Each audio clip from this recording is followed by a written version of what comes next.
Yeah, top 3 tips for obviously nervous marketers. The first one is really around transparency, making sure that the data that you collect is transparent with how you're collecting it and what you're actually using it for. The second is really around having an opt-in policy to make sure that the customer knows that consent is actually being asked for and obtained. And the last is really around providing the ability and the visibility into managing your own data. So whether that's understanding what data the company's actually collected and then what it's being used for, and the ability for that customer to go in and actually manage that data on their behalf as well.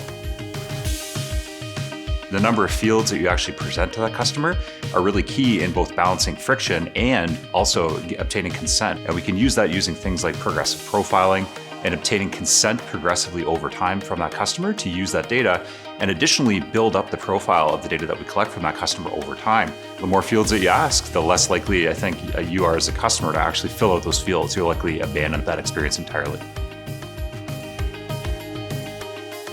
One of the biggest macro factors that are happening in the market is around third-party cookies and those going away. So what you really need to think about as a marketer and how you continue to collect that data is implementing things like progressive profiling so that we can continue to build that profile of the customer over time, making sure that it's very clear, it's transparent in how we're using that data, and what the purpose of what the company is going to use that data for is very clear.